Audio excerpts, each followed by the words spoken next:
You think you're safe while you sleep. You close your eyes, hoping to rest, to escape the stress, to finally find peace. But what if I told you you're not alone in that bed? What if I told you that something dark is sharing the room with you every single night? Not a ghost, not a demon, but a silent force, a presence that drains your energy, poisons your dreams, and slowly sabotages your life. And here's the part no one dares to say out loud. You invited it in, unknowingly, with a gesture so innocent that it's probably part of your routine. Padre Pio, one of the most spiritually gifted saints in the history of the Church, once said, "The devil does not always enter with noise. Sometimes he enters with habits." Yes, the greatest spiritual enemy in your home isn't hiding in shadows. It's hiding in the ordinary. In what you keep under your bed, in what you allow near your head while you sleep, in the disorder, the objects, the energy that surrounds you while your body rests and your soul opens. You see, nighttime is not just about sleep. It's a spiritual window. And if you don't control what's around you, something else will. Stay with me. Because what Padre Pio revealed in a forgotten letter from 1954 might explain exactly why everything in your life feels stuck, even when you're doing everything right. This might not just be the most important video you watch this week. It might be the wake-up call your soul has been begging for. Evil doesn't always wear a black cloak. Sometimes, it looks like your favorite chair, or a pile of clothes on the floor, or a dusty mirror you haven't moved in years. Padre Pio warned that the enemy doesn't need to shout to be heard. He enters quietly, through disorder, through negligence, through the tiny things you dismiss as just part of life. There are objects in your home right now acting like spiritual magnets, pulling in fatigue, conflict, and financial chaos without you realizing. That shoe rack next to your bed? That cracked photo frame you refuse to throw away? That bag of items you'll get to later sitting in the corner?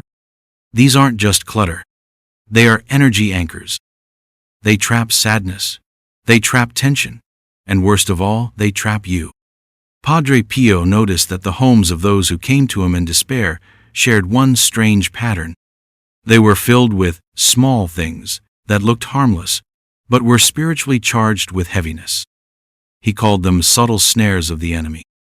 You feel anxious for no reason, tired even after a full night's sleep, suddenly irritated, disconnected, or defeated even when nothing is technically wrong. That's not just life. That's invisible influence.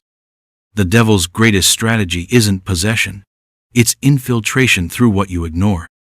So before you blame your job, your partner, or the economy, look at your nightstand. Look under your bed. Look around your space. The enemy loves to hide where you don't look.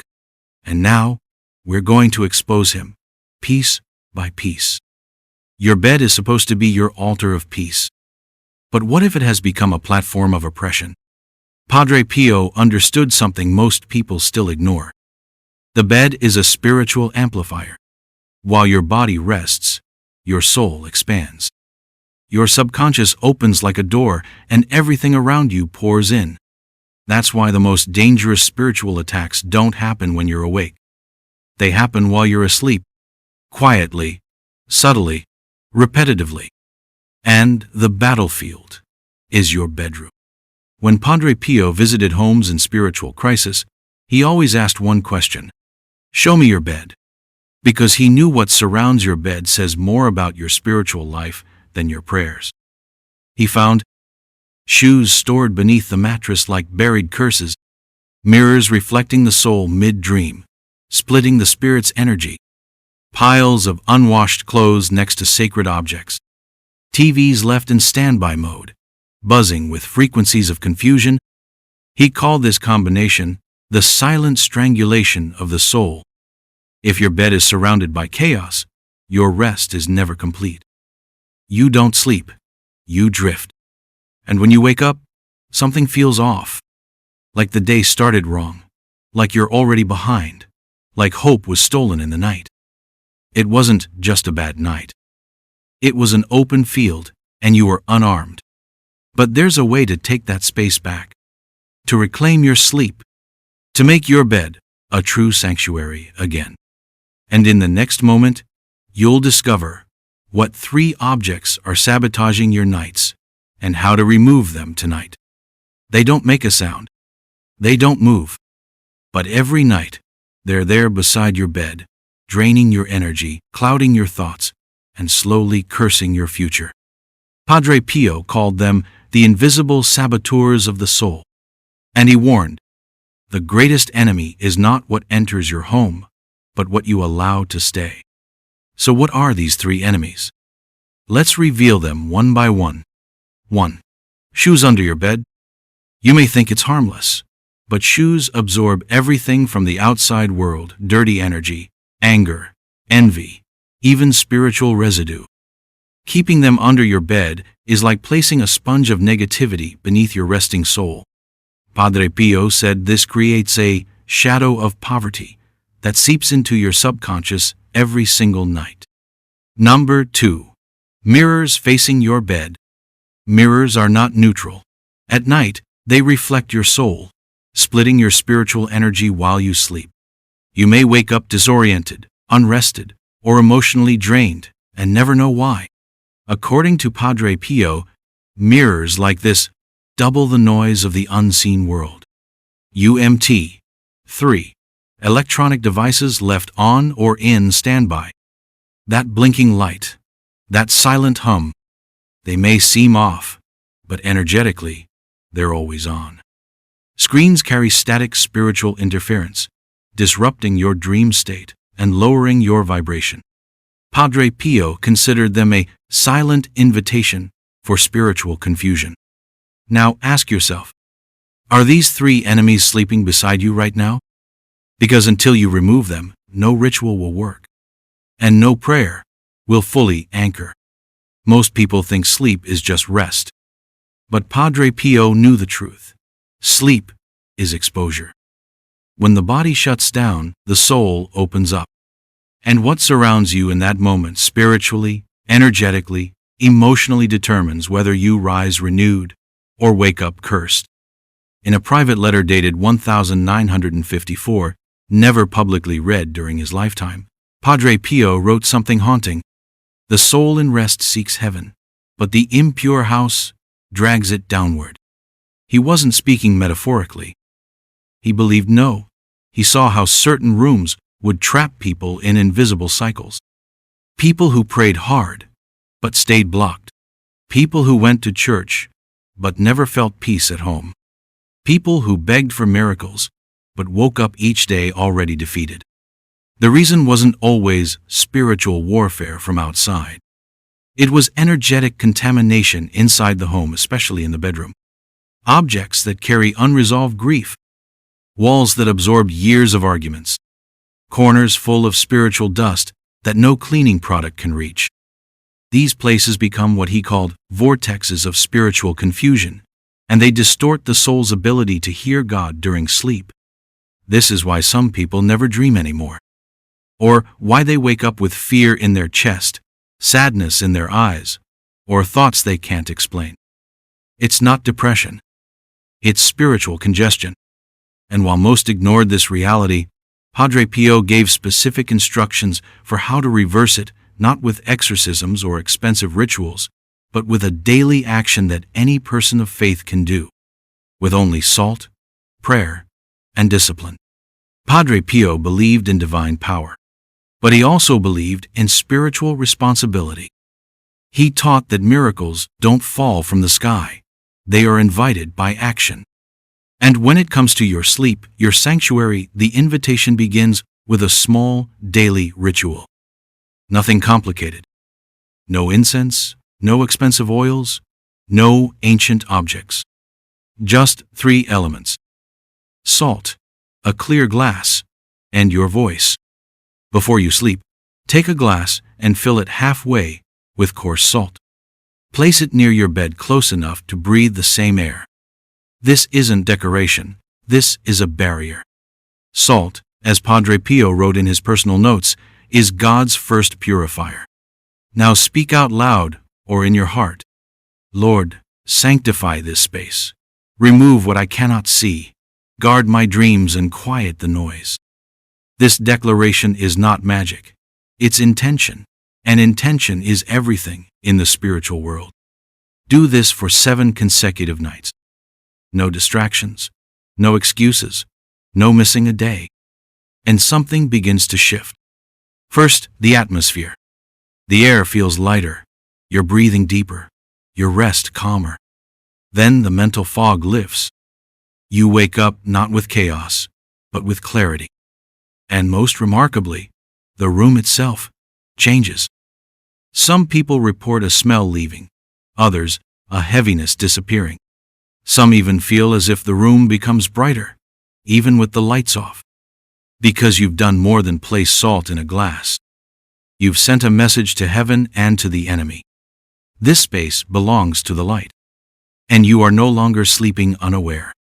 You're sleeping protected. But salt alone doesn't protect you from everything. Because not all darkness comes from spirits. Sometimes it comes from people. People who smile in your face but carry envy in their soul. People who hug you with love but leave behind a spiritual residue you can't see. Padre Pio was crystal clear about this. Some visitors leave footprints, others leave shadows. Have you ever noticed that after certain people visit your home, the atmosphere feels different? More tense, more tired. Plants begin to wilt, children sleep poorly, you start snapping at your partner over nonsense. It's not in your head. It's energetic contamination. Human energy is transferable and homes are like sponges. Even if that person doesn't mean harm, their heaviness stays.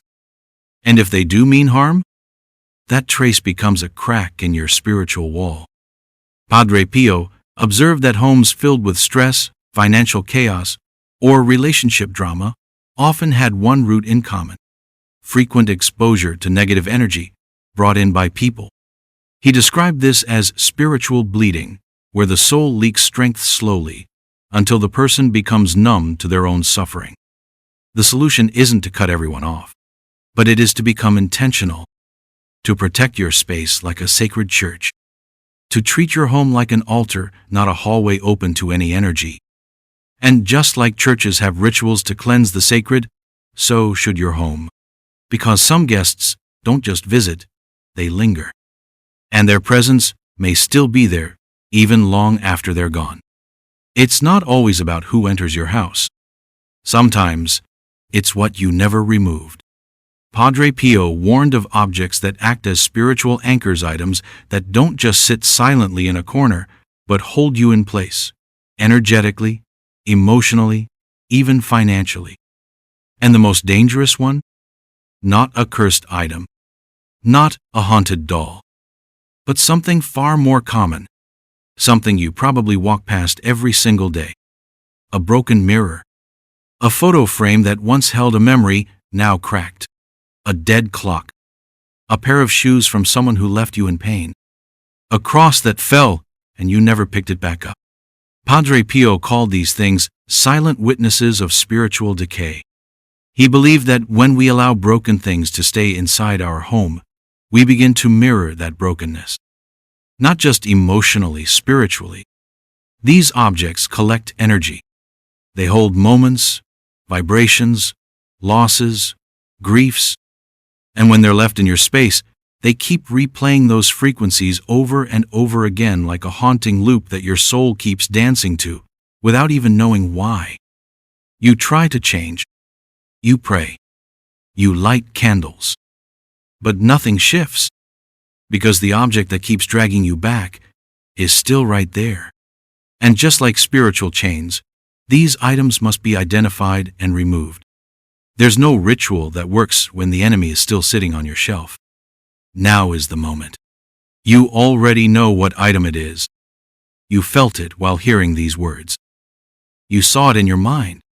Let it go. The freedom you've been praying for might be behind that decision. Once you've removed what drains your home, it's time to invite what protects it. Because an empty space is never truly empty. something always fills it. And if you don't choose what that is, darkness might. Padre Pio believed every home should have what he called visible signs of invisible power. Not just decorations, but spiritual anchors. Objects that speak to heaven even when you're silent. Symbols that tell the enemy, you're not welcome here.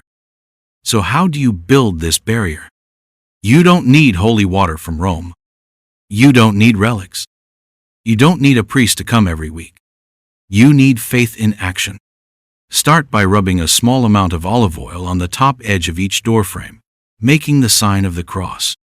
Then sprinkle coarse salt across the thresholds, the points where outside energy tries to cross in. Light a white candle in the room where you feel the most heaviness, and say, "In the name of Christ, I claim this space for peace, light, and divine presence." Do it with reverence, with belief, with authority.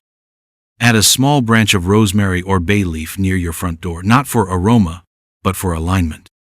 These are biblical plants, symbols of purity, strength, and divine favor. Your house becomes what you say it is. Your words shape your walls. Your actions shape your atmosphere. When Padre Pio visited homes, he didn't just pray. He looked. He rearranged. He understood that a holy home is intentionally built, not randomly blessed. You have the tools. Now you have the knowledge. What's left is only action. Now you know. And once you know, you can't unknow. Padre Pio never revealed these truths to cause fear. He revealed them to wake us up. Because spiritual oppression isn't loud. It's quiet. It comes disguised as exhaustion, anxiety, distraction, conflict, bad luck, and emotional numbness. And it lives where we allow it to stay, in the corners we don't clean, in the objects we never question, in the habits we've made invisible. You don't need to be a mystic. You don't need to be a saint. You only need to be willing. Willing to look around your home with new eyes. Willing to let go of what no longer belongs. Willing to protect your peace like your life depends on it, because spiritually, it does. Your bed is sacred. Your room is sacred. You are sacred. But sacredness is never passive. It's chosen. It's guarded. It's lived. Padre Pio used to say, God goes where he is welcomed. Peace stays where it is protected. Tonight, as you prepare for sleep, ask yourself, did I prepare my room or just my pillow? Because the most dangerous thing isn't that you're tired. It's that you've accepted that being tired is normal. That confusion is normal. That spiritual weight is just part of life. It's not. You were made for rest. Real rest. The kind that heals, restores, and revives your soul. If this message spoke to you even just a little, take a moment. Comment below what hit you most. Share this with someone who might be quietly suffering. Like this video if it brought you clarity or comfort.